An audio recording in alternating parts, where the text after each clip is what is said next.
안녕하세요. 오늘은 특별한 2시간을 함께 보내려고 합니다. 2500년 전 공자가 남긴 수많은 가르침 중에서도 특별히 우리의 인생을 송두리째 바꿀 수 있는 3가지 핵심 지혜를 나누고자 합니다. 이 3가지만 제대로 깨닫고 실천한다면 여러분의 남은 인생이 완전히 달라질 것입니다. 논어는 어려운 고전이 아닙니다. 바로 지금 여기서 우리가 살아가는 이야기입니다. 인간관계에서 겪는 어려움, 마음의 불안, 진정한 행복에 대한 갈망, 이 모든 것에 대한 명쾌한 답이 논어 속에 있습니다. 오늘 우리가 함께 탐구할 3가지는 이것입니다. 첫째, 진정한 배움이란 무엇인가? 하기 시습지부력여로. 둘째, 흔들리지 않는 마음을 만드는 법, 인부지불론. 셋째, 완전한 인간이 되는 길, 인자무적. 이 3가지만 깨달아도 여러분은 완전히 다른 사람이 될 것입니다. 더 이상 남의 시선에 휘둘리지 않고 진정한 내면의 평안을 얻으며 어떤 상황에서도 흔들리지 않는 자신만의 중심을 갖게 될 것입니다. 지금부터 2시간 동안 편안한 마음으로 함께 이 여행을 떠나보겠습니다. 메모할 필요도 없고 외울 필요도 없습니다. 그저 마음으로 느끼시면 됩니다. 하기 시습지부력여로. 배우고 때때로 익히면 또한 기쁘지 아니한가. 논어의 첫 문장입니다. 이 한 문장만 제대로 이해해도 인생이 바뀝니다. 왜냐하면 여기에 행복의 비밀이 담겨 있기 때문입니다. 대부분의 사람들은 배움을 고통스러운 것으로 생각합니다. 억지로 해야 하는 것, 시험을 위한 것, 남들보다 앞서기 위한 수단 정도로 여깁니다. 하지만 공자는 전혀 다른 이야기를 합니다. 배움 자체가 기쁨이라고 말합니다. 이 기쁨이 어떤 기쁨인지 생각해 봅시다. 맛있는 음식을 먹는 기쁨은 잠깐입니다. 먹고 나면 사라집니다. 좋은 옷을 입는 기쁨도 마찬가지입니다. 처음에는 기분이 좋지만 시간이 지나면 평범해집니다. 하지만 배움의 기쁨은 다릅니다. 한 번 깨달은 것은 사라지지 않습니다. 오히려 시간이 지날수록 더 깊어집니다. 다른 것들과 연결되면서 더 큰 깨달음으로 발전합니다. 예를 들어 어떤 사람의 마음을 이해하게 되었다고 생각해 봅시다. 왜 그 사람이 그렇게 행동하는지, 왜 그런 말을 하는지 알게 되었습니다. 이런 깨달음은 그 순간뿐만 아니라 평생에 걸쳐 우리를 더 지혜롭게 만들어줍니다. 그런데 공자는 여기서 중요한 말을 덧붙입니다. 지습, 때때로 익힌다고 했습니다. 한 번 배운 것으로 끝나는 게 아니라는 뜻입니다. 우리는 종종 이런 착각을 합니다. 한 번 배우면 끝이라고 생각하는 것입니다. 책을 한 번 읽으면 다 아는 것처럼, 누군가에게 조언을 한 번 들으면 다 깨달은 것처럼 착각합니다. 하지만 진정한 배움은 반복에서 나옵니다. 같은 것을 여러 번 경험하면서 매번 새로운 의미를 발견하는 것입니다. 어제 읽은 책을 오늘 다시 읽으면 어제와는 다른 부분이 눈에 들어옵니다. 같은 책인데도 다른 책이 된 것처럼 느껴집니다. 이것이 바로 시습의 의미입니다. 단순한 반복이 아니라 깊어지는 이해입니다. 넓어지는 시야입니다. 풍부해지는 경험입니다. 나이가 들수록 이런 경험을 더 많이 하게 됩니다. 젊을 때는 몰랐던 것들이 이제는 보입니다. 그때는 이해할 수 없었던 부모님의 마음을 이제는 알 수 있습니다. 그때는 공감할 수 없었던 선배들의 조언이 이제는 절실하게 느껴집니다. 이것이 바로 인생의 축적입니다. 경험의 깊이입니다. 이런 깊이가 있을 때 비로소 진정한 배움의 기쁨을 맛볼 수 있습니다. 그렇다면 우리는 어떻게 이런 배움의 기쁨을 일상에서 경험할 수 있을까요? 거창한 것이 필요한 게 아닙니다. 매일매일의 작은 경험들을 되새기는 것입니다. 오늘 만난 사람과의 대화에서 무엇을 배웠는지, 오늘 겪은 일에서 어떤 깨달음을 얻었는지, 오늘 읽은 책이나 들은 이야기에서 무엇을 느꼈는지 생각해 보는 것입니다. 이런 작은 성찰들이 쌓이면 어느새 우리는 완전히 다른 사람이 되어 있을 것입니다. 더 지혜롭고, 더 깊이 있고, 더 풍부한 사람이 되어 있을 것입니다. 많은 사람들이 나이가 들면 배움을 포기합니다. 이제 늦었다. 나이가 들어서 무엇을 새로 배우겠느냐고 말합니다. 하지만 이것은 완전한 오해입니다. 공자 자신의 말을 들어봅시다. 나는 15에 학문의 뜻을 두었고 30에 자립했으며 40에 미혹되지 않았고 50에 천명을 알았으며 60에 귀가 순해졌고 70에 마음이 하고자 하는 바를 따라도 법도를 넘지 않았다. 공자의 이 말에서 주목할 점은 나이가 들수록 더 높은 경지에 도달했다는 것입니다.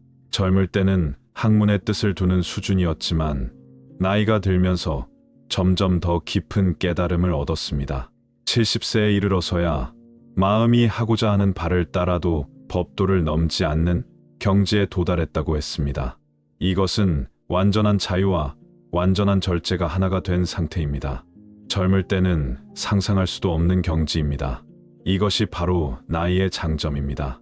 젊을 때는 경험이 부족해서 이해할 수 없는 것들을 나이가 들면서 이해할 수 있게 됩니다. 젊을 때는 감정에 휘둘려서 보지 못하는 것들을 나이가 들면서 냉정하게 볼 수 있게 됩니다. 특히 인간관계에서 그렇습니다. 젊을 때는 사람들의 행동을 이해할 수 없어서 화나고 답답했습니다. 하지만 나이가 들면서 저 사람도 나름의 사정이 있구나. 저런 행동에는 저런 이유가 있구나 하고 이해하게 됩니다. 이런 이해는 젊을 때는 불가능합니다. 아무리 머리가 좋고 공부를 많이 해도 경험 없이는 얻을 수 없는 것들이 있습니다. 시간만이 줄 수 있는 지혜가 있습니다. 그렇다면 나이 든 사람의 배움은 젊은 사람의 배움과 어떻게 다를까요? 젊은 사람의 배움이 축적이라면 나이 든 사람의 배움은 통합입니다. 젊을 때는 새로운 정보와 지식을 흡수하는 데 집중합니다. 많이 알고, 많이 경험하고, 많이 쌓으려고 합니다. 하지만 나이가 들면서는 그동안 쌓인 것들을 연결하고 정리하고 통합하는 일이 더 중요해집니다. 마치 퍼즐 조각들을 맞추는 것과 같습니다. 젊을 때는 퍼즐 조각들을 하나씩 모으는 시기였다면 나이가 들어서는 그 조각들을 맞춰서 전체 그림을 완성하는 시기입니다. 이런 통합의 과정에서 진정한 지혜가 나옵니다. 개별적인 지식들이 하나로 연결되면서 전에는 보이지 않았던 큰 그림이 보이기 시작합니다. 삶의 전체적인 의미가 드러나기 시작합니다. 이것이 바로 나이 든 사람만이 할 수 있는 특별한 배움입니다. 젊은 사람들이 아무리 노력해도 얻을 수 없는 것입니다. 시간의 선물입니다. 따라서 나이가 들었다고 해서 배움을 포기할 이유가 전혀 없습니다. 오히려 이제야 진정한 배움이 시작되는 것입니다. 이제야 진짜 지혜를 얻을 수 있는 시기가 온 것입니다. 그렇다면 구체적으로 어떻게 배워야 할까요? 학교에 다시 다녀야 할까요? 어려운 책들을 읽어야 할까요? 꼭 그럴 필요는 없습니다. 진정한 배움은 일상 속에 있습니다. 공자는 이렇게 말했습니다. 세 사람이 함께 가면 그 중에 반드시 나의 스승이 있다. 모든 사람에게서 배울 것이 있다는 뜻입니다. 나보다 어린 사람에게서도, 나보다 학력이 낮은 사람에게서도, 심지어 나와 의견이 다른 사람에게서도 배울 것이 있습니다. 이런 자세를 갖추면 우리의 일상 자체가 배움의 현장이 됩니다. 버스에서 만난 사람, 시장에서 만난 상인, 동네에서 만난 이웃, 모든 사람이 우리의 스승이 될 수 있습니다. 예를 들어 젊은 점원이 친절하게 서비스하는 모습을 보면서 저런 따뜻한 마음을 나도 가져야겠다고 배울 수 있습니다. 나이 든 청소부가 묵묵히 일하는 모습을 보면서 저런 성실함을 나도 본받아야겠다고 배울 수 있습니다. 또한 우리가 겪는 모든 일들도 배움의 기회입니다. 기쁜 일에서는 감사하는 마음을 배우고, 슬픈 일에서는 인내하는 마음을 배우고, 화나는 일에서는 참는 마음을 배울 수 있습니다. 공자는 또 이렇게 말했습니다.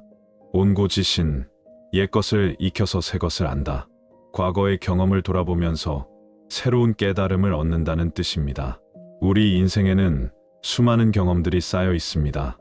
그 경험들을 다시 꺼내서 살펴보면 그때는 몰랐던 의미를 발견할 수 있습니다.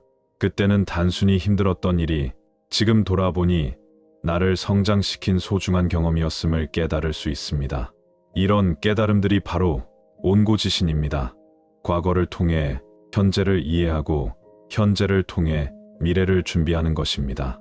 또한 책을 읽는 것도 중요한 배움의 방법입니다. 하지만 어려운 전문 서적일 필요는 없습니다. 우리의 마음에 와 닿는 책, 우리의 경험과 공감할 수 있는 책이면 충분합니다. 중요한 것은 많이 읽는 것이 아니라 깊이 읽는 것입니다. 한 권의 책을 여러 번 읽으면서 매번 새로운 것을 발견하는 것입니다. 이것이 바로 시습의 실천입니다. 음악을 듣거나 그림을 보는 것도 배움입니다. 자연을 관찰하는 것도 배움입니다. 심지어 조용히 앉아서 자신의 마음을 들여다보는 것도 배움입니다. 배움에는 정해진 형태가 없습니다. 우리가 마음을 열고 있다면 모든 것이 배움의 기회가 됩니다. 중요한 것은 호기심을 잃지 않는 것, 겸손한 마음을 유지하는 것, 그리고 매일 조금씩이라도 성장하려는 의지를 갖는 것입니다. 이런 자세로 살아간다면 나이가 들수록 더욱 풍부한 사람이 될 것입니다. 더욱 지혜로운 사람이 될 것입니다. 그리고 그런 자신을 발견하는 기쁨, 이것이 바로 공자가 말한 하기시습지부력여호의 진정한 의미입니다. 인부지입으론 사람이 나를 알아주지 않아도 화내지 않는다. 이 말씀만큼 우리의 마음 깊은 곳을 정확히 꿰뚫어보는 말이 또 있을까요? 우리는 얼마나 자주 다른 사람들의 인정을 받고 싶어 하는지, 그리고 그 인정을 받지 못할 때 얼마나 마음이 상하는지 돌아보게 됩니다. 인정 욕구는 인간의 가장 기본적인 욕구 중 하나입니다. 태어나서부터 죽을 때까지 우리는 끊임없이 다른 사람들에게 인정받고 싶어 합니다. 부모에게, 친구들에게, 동료들에게, 심지어 모르는 사람들에게까지도 말입니다. 젊을 때는 이런 욕구가 더욱 강합니다. 아직 자신에 대한 확신이 부족하기 때문에 다른 사람들의 평가에 의존하게 됩니다. 남들이 나를 좋게 봐주면 기분이 좋고 나쁘게 보면 기분이 나쁩니다. 하지만 나이가 들수록 이런 패턴이 얼마나 우리를 힘들게 하는지 깨닫게 됩니다. 다른 사람의 평가에 내 감정이 좌우되는 삶, 이것은 너무나 불안정하고 피곤한 삶입니다. 더욱이 사람들은 각자 다른 기준을 가지고 있습니다. 어떤 사람이 좋다고 하는 것을 다른 사람은 나쁘다고 할 수 있습니다. 모든 사람을 만족시키는 것은 불가능합니다. 그렇다면 우리는 도대체 누구의 기준에 맞춰 살아야 할까요? 공자는 이 문제에 대해 명쾌한 답을 제시합니다. 다른 사람의 인정 여부에 내 마음이 흔들리지 않는 것, 이것이 진정한 성숙함이라고 말합니다. 화내지 않는다는 것이 핵심입니다. 인정받지 못하는 것 자체가 문제가 아니라 그 때문에 화를 내는 것이 문제라는 뜻입니다. 인정받지 못하는 상황은 피할 수 없지만 그에 대한 우리의 반응은 우리가 선택할 수 있습니다. 그렇다면 어떻게 하면 인정받지 못해도 화내지 않을 수 있을까요? 첫 번째는 자신의 가치를 다른 곳에서 찾는 것입니다. 다른 사람의 평가가 아니라 자신의 내면에서 말입니다. 나는 어떤 사람인가? 나는 어떤 가치를 추구하는가? 나는 어떤 삶을 살고 싶은가? 이런 질문들에 대한 명확한 답이 있다면 다른 사람의 평가에 흔들리지 않을 수 있습니다. 두 번째는 다른 사람도 나름의 사정이 있다는 것을 이해하는 것입니다. 누군가 나를 알아주지 않는다고 해서 그것이 반드시 내가 잘못해서는 아닙니다. 그 사람도 자신만의 관점과 상황이 있습니다. 예를 들어 내가 정성스럽게 준비한 일을 상사가 알아주지 않는다고 해봅시다.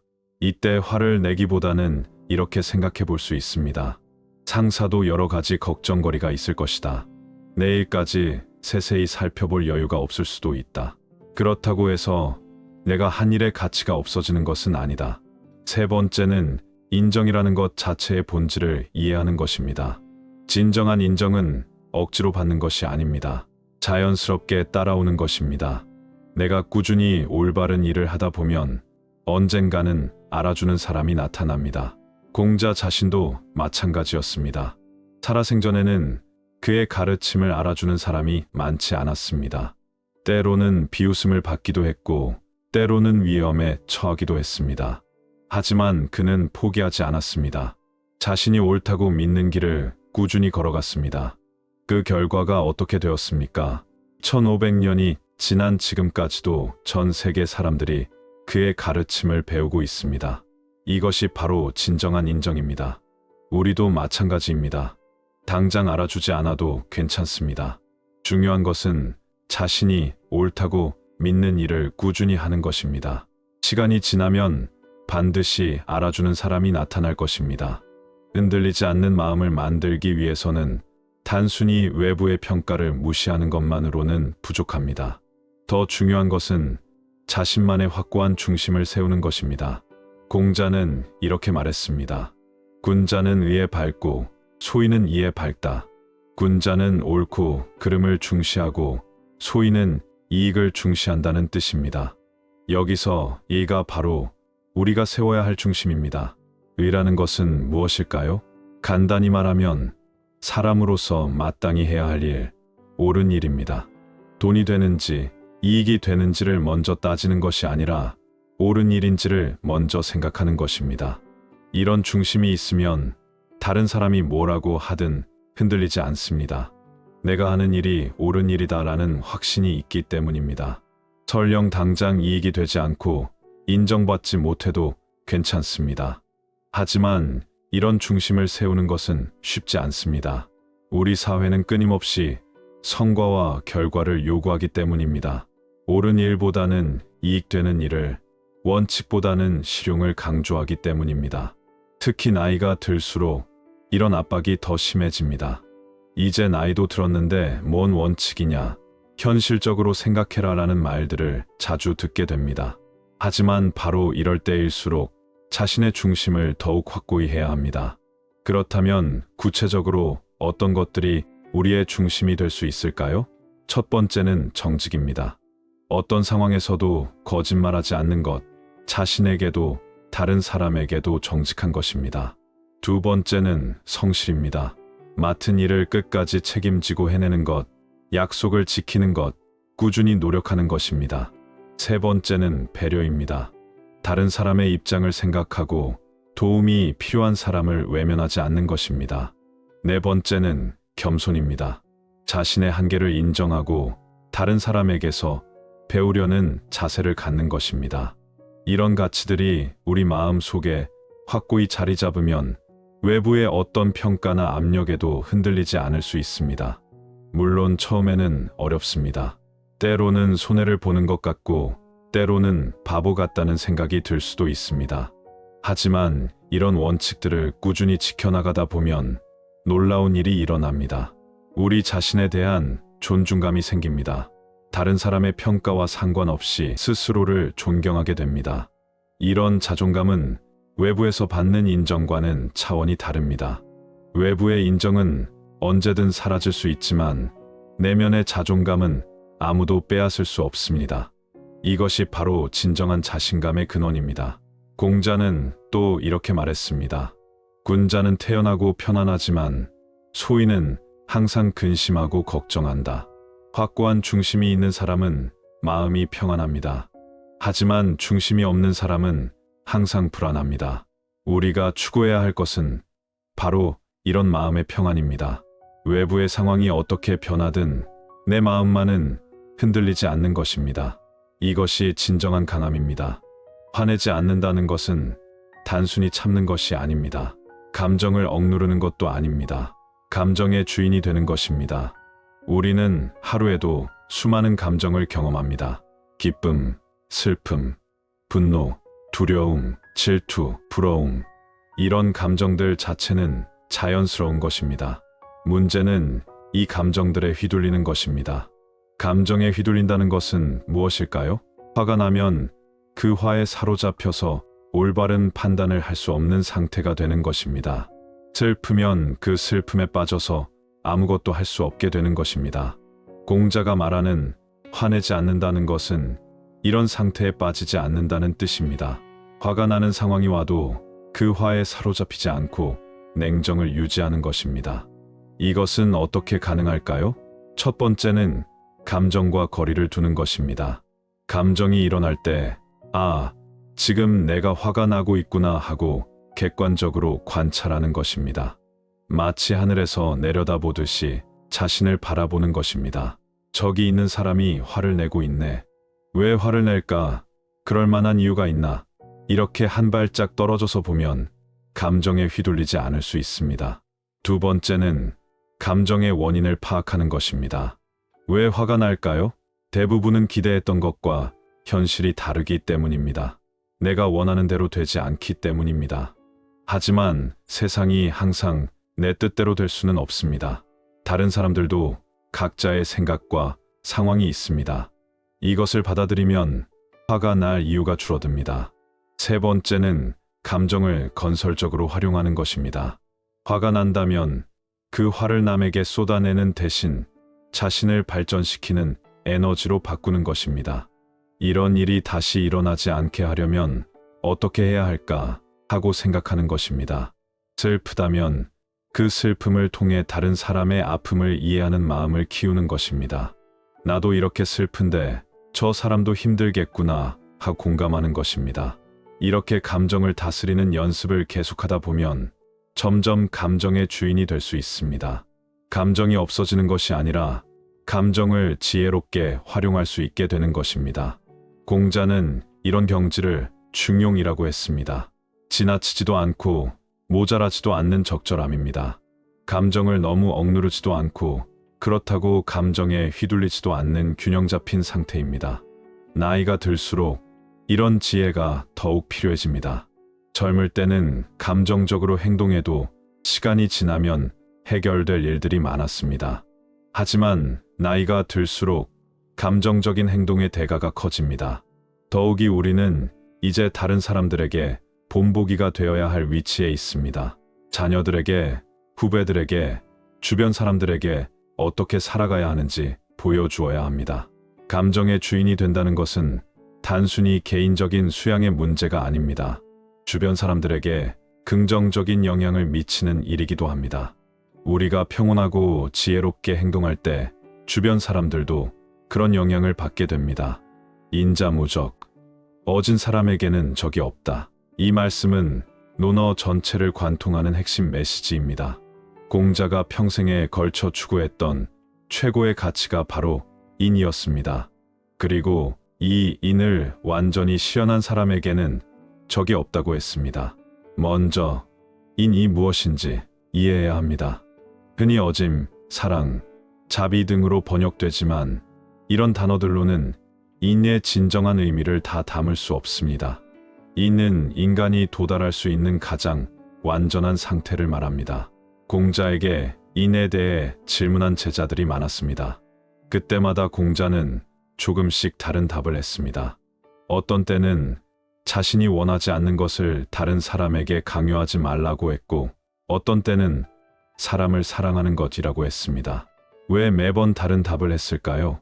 인이라는 것이 너무나 포괄적이고 깊은 개념이어서 한마디로 정의할 수 없기 때문입니다. 마치 사랑이라는 말을 한마디로 정의할 수 없는 것과 같습니다. 하지만 공통된 요소들이 있습니다. 첫째는 다른 사람에 대한 진심 어린 관심입니다. 나만 생각하는 것이 아니라 다른 사람들의 처지와 마음을 진정으로 이해하려고 노력하는 것입니다. 둘째는 자기 자신에 대한 엄격함입니다. 다른 사람에게는 관대하지만 자신에게는 엄격한 기준을 적용하는 것입니다. 남의 잘못은 쉽게 용서하지만 자신의 잘못은 가볍게 넘어가지 않는 것입니다. 셋째는 조화와 균형입니다. 극단으로 치우치지 않고 상황에 맞는 적절한 행동을 하는 것입니다. 때로는 강하게, 때로는 부드럽게 상황에 따라 유연하게 대처하는 것입니다. 넷째는 지속성입니다. 한순간의 선행이 아니라 평생에 걸쳐 일관되게 선한 마음을 유지하는 것입니다. 기분이 좋을 때만 착한 것이 아니라 어떤 상황에서도 선한 마음을 잃지 않는 것입니다. 이런 인을 실현한 사람에게는 왜 적이 없을까요? 적이 생기는 이유를 생각해보면 답이 나옵니다. 대부분의 적대감은 이해관계의 충돌, 오해, 질투, 경쟁에서 생깁니다. 하지만 진정으로 어진 사람은 다릅니다. 자신의 이익만을 추구하지 않기 때문에 이해관계의 충돌이 줄어듭니다. 다른 사람을 진심으로 이해하려고 노력하기 때문에 오해가 줄어듭니다. 다른 사람의 성공을 진심으로 축하해주기 때문에 질투받을 일이 없습니다. 더 나아가 어진 사람은 적대감을 품은 사람조차 변화시킬 수 있습니다. 진심 어린 관심과 배려를 받으면 적대감을 품기 어렵습니다. 설령 처음에는 의심했더라도 시간이 지나면서 그 진심을 인정하게 됩니다. 물론 이것이 쉬운 일은 아닙니다. 특히 우리가 살고 있는 경쟁 사회에서는 더욱 그렇습니다. 때로는 너무 순진하다는 말을 들을 수도 있고 때로는 이용당하는 것 같은 기분이 들 수도 있습니다. 하지만 긴 안목으로 보면 어진 사람이 결국 승리합니다. 당장은 손해를 보는 것 같아도 시간이 지나면서 많은 사람들의 신뢰와 존경을 받게 됩니다. 이런 신뢰와 존경이야말로 인생에서 가장 소중한 자산입니다. 그렇다면 구체적으로 어떻게 어짐을 실천할 수 있을까요? 거창한 일을 할 필요는 없습니다. 일상의 작은 일들에서부터 시작하면 됩니다. 첫 번째는 경청입니다. 다른 사람의 말을 진심으로 들어주는 것입니다. 대부분의 사람들은 자신의 말을 하기에 바쁩니다. 하지만 어진 사람은 다릅니다. 상대방이 무슨 말을 하고 싶어 하는지, 무슨 마음인지 진심으로 듣습니다. 이것만으로도 큰 도움이 됩니다. 사람들은 자신의 말을 정말로 들어주는 사람을 만나면 마음이 놓입니다. 설령 특별한 조언을 해주지 않아도 들어주는 것만으로도 위로가 됩니다. 두 번째는 공감입니다. 다른 사람의 입장에서 생각해보는 것입니다. 내가 저 사람이라면 어떨까? 저 사람은 왜 저렇게 행동할까? 생각해보는 것입니다. 이런 공감이 있으면 다른 사람의 행동을 이해할 수 있습니다. 설령 그 행동이 마음에 들지 않더라도 그럴 만한 이유가 있다는 것을 알 수 있습니다. 이해하면 화가 줄어들고 화가 줄어들면 관계가 좋아집니다. 세 번째는 도움입니다. 다른 사람이 어려움에 처했을 때 도와주는 것입니다. 큰 도움이 아니어도 괜찮습니다. 작은 친절, 작은 배려만으로도 충분합니다. 예를 들어 무거운 짐을 들고 있는 사람을 도와주거나 길을 모르는 사람에게 안내해주거나 기분이 안 좋아 보이는 사람에게 따뜻한 말 한마디를 건네는 것입니다. 네 번째는 칭찬입니다. 다른 사람의 좋은 점을 발견하고 표현해주는 것입니다. 사람들은 칭찬에 목말라 있습니다. 특히 진심 어린 칭찬을 받으면 정말 기뻐합니다. 하지만 여기서 중요한 것은 진심이어야 한다는 것입니다. 억지로 하는 칭찬이나 아첨은 오히려 역효과를 낼 수 있습니다. 정말로 좋다고 생각하는 것만 말하는 것이 좋습니다. 다섯 번째는 용서입니다. 다른 사람의 잘못을 용서해주는 것입니다. 물론 잘못을 그냥 넘어가라는 뜻은 아닙니다. 해야 할 말은 하되 마음속의 원망은 놓아주는 것입니다. 용서는 상대방을 위한 것이기도 하지만 더 중요하게는 자신을 위한 것입니다. 원망과 분노를 계속 품고 있으면 자신만 괴롭습니다. 용서하고 놓아주면 마음이 편해집니다. 이런 작은 실천들이 쌓이면 어느새 우리는 어진 사람이 되어 있을 것입니다. 그리고 주변 사람들도 우리를 다르게 보기 시작할 것입니다. 더 이상 경계하거나 적대하지 않고 친근하게 다가올 것입니다. 어짐을 실천하면 어떤 일이 일어날까요? 공자는 인자무적이라고 했습니다. 적이 없어진다는 것입니다. 하지만 이것은 시작에 불과합니다. 먼저 내면의 변화가 일어납니다. 마음이 평온해집니다. 더 이상 다른 사람들과의 관계에서 긴장하거나 걱정할 일이 줄어듭니다. 진심으로 상대방을 생각하고 있다는 확신이 있기 때문에 당당할 수 있습니다. 또한 자신에 대한 존중감이 생깁니다. 매일 선한 일을 하고 있다는 것, 다른 사람들에게 도움이 되고 있다는 것에서 오는 뿌듯함과 보람입니다. 이런 느낌은 돈으로 살 수 없는 것입니다. 외부적으로도 변화가 일어납니다. 사람들이 우리를 신뢰하기 시작합니다. 어려운 일이 있을 때 먼저 찾는 사람이 됩니다. 조언을 구하거나 도움을 요청하는 사람들이 늘어납니다. 이것은 부담이 될 수도 있지만 동시에 큰 기쁨이기도 합니다. 내가 다른 사람들에게 도움이 되고 있다는 것, 필요한 사람이 되었다는 것을 느낄 수 있기 때문입니다. 더 나아가 우리 주변의 분위기 자체가 바뀝니다. 어진 사람이 있는 곳에는 따뜻함이 있습니다. 갈등이 줄어들고 협력이 늘어나고 서로를 배려하는 문화가 만들어집니다. 가정에서도 마찬가지입니다. 가족 구성원 중 한 사람이라도 진정으로 어진 마음을 갖고 있으면 가정 전체의 분위기가 달라집니다. 더 이상 불필요한 다툼이나 갈등이 없어집니다. 직장에서도 그렇습니다. 어진 사람이 있는 팀은 분위기가 좋습니다. 서로를 신뢰하고 도와주고 협력합니다. 결과적으로 성과도 좋아집니다. 하지만 가장 중요한 것은 이런 변화들이 자연스럽게 일어난다는 것입니다.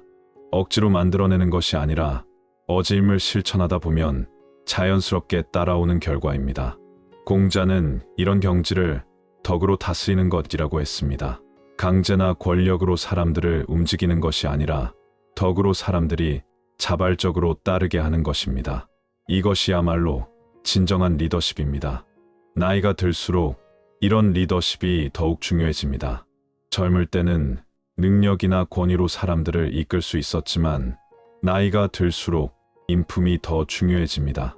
어짐을 완전히 실현한 사람, 이런 사람을 공자는 성인이라고 했습니다. 완전한 인간, 인간이 도달할 수 있는 최고의 경지에 있는 사람입니다. 물론 우리 모두가 성인이 될 수는 없을 것입니다. 하지만 그 방향으로 노력할 수는 있습니다. 매일 조금씩 더 어진 사람이 되려고 노력할 수 있습니다. 그리고 그런 노력 자체가 우리를 행복하게 만들 것입니다. 완전한 성인이 되지 못하더라도 그 길을 걸어가는 것만으로도 충분히 의미 있는 삶이 될 것입니다. 오늘 우리는 함께 논어의 3가지 핵심 지혜를 나누어 보았습니다. 첫째, 진정한 배움이란 무엇인가? 배움은 고통이 아니라 기쁨이어야 하며 나이가 들수록 더욱 깊어지는 것입니다. 일상의 모든 순간이 배움의 기회이며 이런 배움을 통해 우리는 계속 성장할 수 있습니다. 둘째, 흔들리지 않는 마음을 만드는 법. 다른 사람의 인정에 매달리지 말고 자신만의 확고한 중심을 세우며 감정의 주인이 되는 것입니다. 이렇게 할 때 우리는 진정한 평안을 얻을 수 있습니다. 셋째, 완전한 인간이 되는 길. 진정한 어짐을 실천하면 적이 사라지고 주변이 따뜻해집니다. 작은 일상의 실천들이 모여서 우리를 완전한 인간으로 만들어갑니다. 이 3가지만 기억하고 실천해도 여러분의 인생은 완전히 달라질 것입니다. 더 이상 남의 시선에 휘둘리지 않고 매일 성장하는 기쁨을 느끼며 주변 사람들과 조화롭게 살아갈 수 있을 것입니다. 공자의 가르침은 1500년 전의 이야기가 아닙니다. 바로 지금 여기서 우리가 살아가는 이야기입니다. 나이가 들었다고 포기할 이유는 없습니다. 오히려 이제야 진정한 지혜를 얻을 수 있는 시기입니다. 오늘 밤부터 실천해 보십시오. 매일 무언가를 배우고 자신의 마음을 다스리고 다른 사람들에게 어진 마음으로 대해 보십시오. 작은 변화들이 모여서 큰 변화를 만들어낼 것입니다. 마지막으로 공자의 말씀 하나를 더 전합니다. 군자는 자신의 말이 행동보다 앞서는 것을 부끄러워한다. 오늘 들은 말씀들을 그저 지식으로만 끝내지 마시고 실제 삶에서 실천하시기 바랍니다. 여러분의 남은 인생이 논어의 지혜로 더욱 풍요롭고 의미 있는 시간이 되기를 진심으로 기원합니다. 오늘 이 시간이 여러분 인생의 새로운 출발점이 되기를 바랍니다. 감사합니다.